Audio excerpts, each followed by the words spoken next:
All right, let's talk about inflation data coming out of China. As an investor in China, what does that make you think about the recovery and the investability of things there with such an uneven recovery?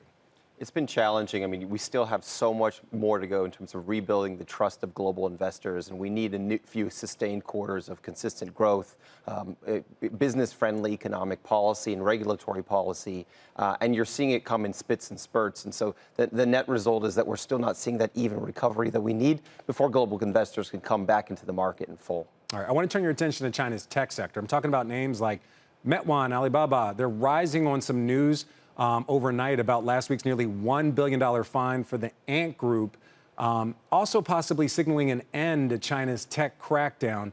Do you have that confidence that crackdown may be coming to an end that's really put a lot of pressure on these Chinese tech stocks? I think that a lot of people have read into the Alibaba actions and those around Ant Financial and seen that as kind of bellwether for the entire market. The reality was that most technology companies in China weren't facing those types of infringements, but global investors have been looking to Alibaba. And I did predict at the beginning of this year that we'd probably see an IPO towards Q4 on the basis that they would finally settle those types of antitrust regulation type infringements that they were facing. All right, so IPO in Q4, would you be confident to invest in it? Do you think other U.S. investors would be confident to invest in it?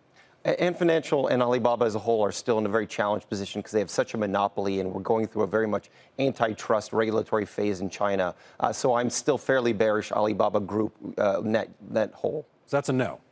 I mean, you're not going to, if this IPO happens in Q4, you're going to stay away from it, or are you going to look at it cautiously? Well, it's not actually an asset class we invest in directly, so we're private only. Okay. But as an overall bellwether for the economy and as a name, it still has essentially a monopoly on many of the key financial technology verticals in China. So it's obviously an exciting business, but one that I think is not entirely out of the woods. All right, let's stay on this technology theme for just a minute and come full circle. Our Unishin was just talking about Secretary Yellen's visit.